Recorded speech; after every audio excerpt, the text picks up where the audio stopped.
अस्सलाम वालेकुम। एक और वला के साथ सोहेल रशीद आपसे मुखातिब। आज सारा दिन सुप्रीम कोर्ट ऑफ पाकिस्तान में गुजरा और जो मुल्क में एक बहुत बड़ी कंट्रोवर्सी बनी हुई थी, बहुत बड़ा तनाज़ा था, आज उसके ख़ात्मे का दिन था।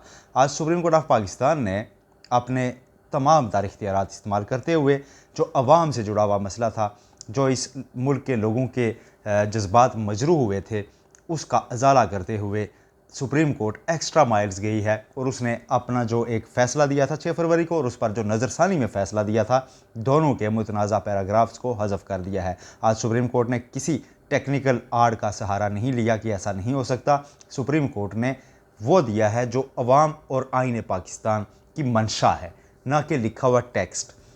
मंशा जो है आइन की, हम ये कह रहे थे पिछले चंद माह से कि वो ज़्यादा अहम है। मखसूस नशिस्तों के केस में ये मामला खुलकर सामने आया था कि क्या हमने आइन की मंशा पर या इस मुल्क के रहने वाले अवाम को प्रोटेक्ट करना है या महज टेक्निकल आड़ लेनी है।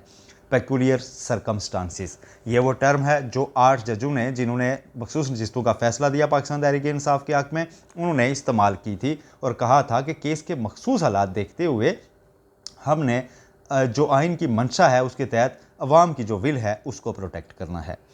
अब आपके इल्म में है ही कि 6 फरवरी से एक मुतनाज़ा फ़ैसला इनफील्ड था जिसके खिलाफ नज़रसानी की दरख्वास्त आई थी और उस नज़रसानी की दरख्वास्त को जब डिसाइड किया गया तो उसके तफसीली फ़ैसले में मज़ीद तनाज़ात सामने आए थे, बिलखसूस पैराग्राफ नंबर 7 और पैराग्राफ नंबर 42। इन दोनों पैराग्राफ्स के ऊपर पूरे मुल्क में एक बार फिर आवाज़ें उठी, एतराज़ात उठाए गए। पार्लियामेंट के अंदर भी बहस आई। अरकान पार्लियामेंट ने, तमाम जमातों के जो अरकान थे, उन्होंने इस पर एतराज़ात उठाए। स्पीकर कौमी असम्बली ने भी मामला उठाया और नज़रसानी का फोरम जब इस्तेमाल हो चुका हुआ था, नज़रसानी के बाद फ़ैसले हतमी हो जाया करते हैं, लेकिन आज उससे आगे जाकर नज़रसानी के फ़ैसले को भी वापस लिया गया। हमने आपको बताया था कि चीफ जस्टिस काजी फाइज साहब के अपने फैसले में तय पाया था कि नज़रसानी के ऊपर नज़रसानी नहीं हो सकती। आज अगरचे नज़रसानी की नाम पर यह नज़रसानी नहीं हुई, लेकिन स्कोप उतना ही इस्तेमाल किया गया। आज जो दरख्वास्त थी वो वफाकी हुकूमत की थी, रियासत पाकिस्तान की थी, प्रोसिक्यूटर जनरल पंजाब के ज़रिए। उसमें कहा गया था कि आप इन पैराग्राफ्स में जो गलतियाँ हुई हैं, एक्सीडेंटल गलतियाँ, उनको दूर करें। लेकिन दौरान समाअत हमने देखा जब उलमाए कराम ने तवील दलाइल दिए, मुफ्ती तकी उस्मानी, मौलाना फजल रहमान, जमात इस्लामी के फरीद पराचा साहब, अल्लामा साजिद मीर साहब के नुमाइंदे, मुफ्ती मुनीबुर रहमान के नुमाइंदे, मौलाना तैयब कुरैशी, ये तमाम अदालत के सामने मौजूद थे। इन्होंने जब अपने दलाइल दे दिए तो अल्लामा साजिद मीर के जो नुमाइंदगी कर रहे थे, उनके वकील की जानिब से, हाफिज़ एहसान खोकर की जानिब से तजवीज़ दी गई।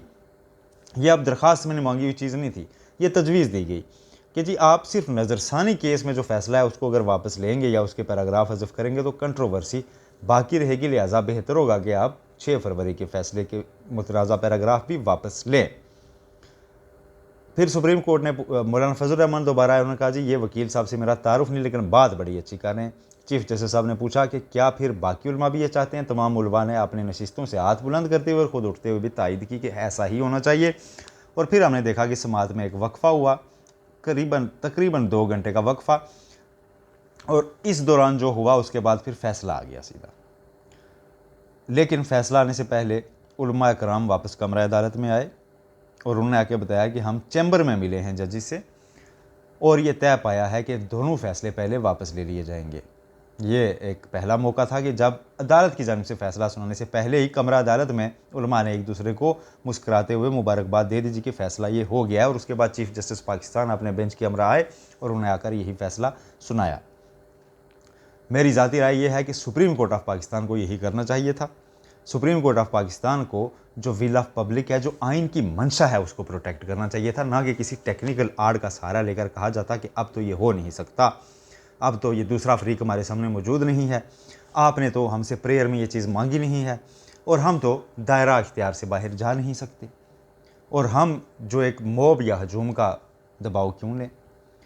तो ये मामला तय पा गए। लेकिन उसके बाद मैंने सुना वहाँ पर राहदारियों में जो मौजूद थे, सुप्रीम कोर्ट की राहदारियों में कई वकला, कई दीगर लोग, वो ये डिस्कस करते पाए गए कि अच्छा फ़ैसला है, लेकिन क्या ही अच्छा होता कि जो ये 3 जजेस हैं जिन्होंने आज ये चीज़ मानी है कि पेक्यूलर सर्कमस्टांसिस यानी केस के मखसूस हालात एग्जिस्ट किया करते हैं और उनकी रोशनी में टेक्निकल आड़ नहीं लेनी होती, वो फ़ैसला देना होता है जो अवाम पाकिस्तान के हक़ में हो, क्योंकि आइन की मंशा अवाम पाकिस्तान की बेहतरी है, उनकी विल की प्रोटेक्शन है। तो क्या ही बेहतर होता कि ये मखसूस नशिस्तों के केस में भी ऐसा ही सारे हम आवाज़ होकर कहते और उन 8 जजेस का जो मौक़िफ़ था वही सामने रखा जाता कि दरअसल हमने वोटर को अवाम के राइट्स को प्रोटेक्ट करना है। लेकिन लोग ये भी कह रहे थे कि अभी हफ्ता पहले जब 3 नशिस्तों का फ़ैसला दिया चीफ जस्टिस साहब ने, तो उसमें ये कहा कि हम मॉब के आगे सरेंडर नहीं कर सकते। उस केस में ये मामला सामने आया था कि आरोज ने कहा कि लोग बहुत ज़्यादा आ गए थे इसलिए हमने दोबारा गिनती नहीं की, तो उन्होंने कहा जी मॉब के सामने सरेंडर नहीं कर सकते और मॉब के प्रेशर में कोई फ़ैसला करना भी नहीं चाहिए। फिर उनके दाएं बैठे थे जस्टिस अमीनुद्दीन खान और बाएं बैठे थे जस्टिस नईम अख्तर अफगान। उन्होंने मखसूस नशिस्तों के केस में एक इख्तलाफी नोट लिखा है। उस इख्तलाफी नोट में उन्होंने ये कहा था कि सुप्रीम कोर्ट अपने दायरा इख्तियार से बाहर नहीं जा सकती, जो चीज़ मांगी ना गई हो वो दी नहीं जा सकती और जो फाइल पे रिकॉर्ड की चीज़ हो वही की जा सकती है। आज उन्होंने इत्तफाक राय से इसके बरअक्स वो फ़ैसला दिया है जो अवाम के, जो पाकिस्तान के हक़ में और जिस पे हम सब खुश हैं कि ये फ़ैसला ऐसे ही होना चाहिए था, ना कि कोई टेक्निकल आड़ रखी जाती और मुल्क में फसाद बर्पा होता, मुल्क में इंतशार होता, मुल्क में अदम इस्तेकाम होता।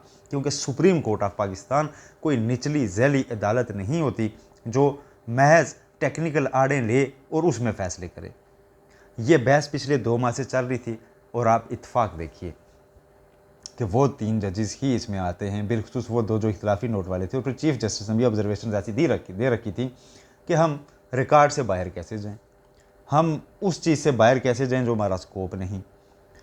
तो उसमें बाकी जजेस ये फरमा रहे थे कि आप केस के मखसूस हालात देखें और आप वसी तनाजुर में इसे देखें। आज उन्होंने भी वसी तनाजुर में देखा और एक ऐसा फ़ैसला दिया जिसे पूरा पाकिस्तान सेलिब्रेट कर रहा है, कल यौम तशक्कुर मनाया जा रहा है। तो ऐसा ही फ़ैसला मखसूस नशिस्तों के केस में भी किया जा सकता था। अब इस पर सभी कुछ कहेंगे। एक कंट्रोवर्सी इसमें से ज़रूर इमर्ज होकर आ रही है जी कि चैम्बर में ये मुलाकात में फ़ैसला कैसे डिसाइड हुआ, हो सकता था या नहीं हो सकता था। ये अब टेक्निकल बहसें हैं जो होती रहेंगी। वसी तर मुफाद में उलमा कराम को अगर बुलाया गया था अपनी दावत पर सुप्रीम कोर्ट की जानिब से और उनको अगर चैम्बर में चाय पिलाई गई है या कुछ, और इस दौरान अगर उनको पता चल गया है कि फ़ैसला ये होने जा रहा है या उनकी राय ले ली गई, तो उसमें मेरा ख्याल है अगर अंत भला तो सब भला वाली बात है। लेकिन बहरहाल ये कंट्रोवर्सी अब उठ ज़रूर रही है। कुछ लोगों ने वीडियोज़ कर भी दी हैं कि चैम्बर के अंदर कैसे ये मशावरत हुई और उलमा कराम पहले आकर कैसे फ़ैसला अनाउंस कर रहे थे कोर्ट से पहले। ये तो ज़ाब्ते के ख़िलाफ़ है। ये इसकी एक पहलू ज़रूर है केस का जो ऐसा हुआ और वाकई में कमरा अदालत में था, उलमा कराम ने पहले आके बता दिया था कि जी ये हो गया है और बड़े मुस्कुराते हुए उन्होंने कहा था। और उसके बाद कोर्ट आई और उन्होंने ऐसा ही फ़ैसला सुनाया, मुख्तसर ऑर्डर था। बहरकैफ to me it's a good ending, happy ending for all. क्योंकि आज जो मुकम्मल एक बहस सुनी जो उलमा कराम की और इस सेंसिटिव मौजू पर पहली बार जो मौका मिला सुनने का तमाम उलमा को एक साथ, तो पहली बार ये पता चला कि उलमा की इसके पीछे जो सोच है जिसको अमूमी तौर पर लिबरल दोस्त उसको लेते हैं कि शायद कुछ इंतहा पसंदाना है, शायद कुछ वो मुख्तलिफ कम्यूनिटीज़ को राइट्स नहीं देना चाहते। तो आज काश वो सारे लोग मौजूद होते तो वो देखते हैं कि उलमा कराम जो जय्यद उलमा हैं इस मुल्क के, उनकी ये मुदब्बराना सोच है और वो कहते हैं कि वो लोग आइन के अंडर आएँ, वो आइन को माने और आइन के तहत जो आइन ने उन्हें डिक्लेयर किया उसको तस्लीम करें, अपने राइट्स लें। वो उनको महरूम करने के लिहाज से नहीं कहते, वो कहते हैं कि वो अपने राइट्स आइन के तहत लें और आइन पाकिस्तान में जो चीज़ शामिल है उसका वो एहतराम करें। तो उनकी सोच उनकी तरफ से तो ये है और उन्होंने चीफ जस्टिस को भी ये कहा उलमा ने कि आप भी कोशिश करेंगे, आप रियासत को तजवीज़ दें कि उनको आप बतौर अक़लियत कन्विंस करेंगे वो रजिस्टर हों। ये पूरा आज की समात का अहवाल था। दूसरी खबर पर चलते हैं। अच्छा, सुप्रीम कोर्ट के सामने डी चौक में भी आज मुजाहिरीन पहुँचे हुए थे इसी केस से रिलेटेड, लेकिन वो अब मुंतशिर हो गए हैं। डी चौक में कोई ऐसा सीन क्रिएट नहीं हुआ, लेकिन तरनोल में जहाँ पाकिस्तान तहरीक इंसाफ का जलसा होना था, जलसा NOC कल मनसूख और जलसा मुलतवी करने का फ़ैसला भी आज सुबह पाकिस्तान तहरीक इंसाफ और इमरान खान की जानिब से कर दिया गया था, उसके बावजूद वहाँ पावर शो हुआ है। पाकिस्तान तहरीक इंसाफ के रहनुमा आमिर मुगल कारकुनान को लेकर वहाँ पहुँचे, कई कारकुनान वहाँ पर ख़ुद भी पहुँचे, वहाँ से गिरफ्तारियाँ भी हुई, हाथापाइयाँ भी हुई, पुलिस एहलकार भी कुछ ज़ख्मी देखे गए। फिर शेर अफजल मरवत उन्होंने आज बाकायदा दिखाया जी कि ही इज़ बैक, जो मतलब उनसे हंगामे जुड़े होते हैं वो सारे फिर नज़र आए और वो अब कानूनी कार्रवाई में भी बदलने जा रहे हैं। शेर अफजल मरवत ने कल ट्वीट किया था, उन्होंने कहा था कि जी मैं ज़ेर ज़मीन जा रहा हूँ, अंडरग्राउंड हो रहा हूँ और फिर मैं वापस आऊँगा और जलसा गाह में सीधा पहुंचूंगा। अब वो अंडरग्राउंड मेरा ख्याल है गए और उन्होंने फ़ोन भी नहीं देखा होना।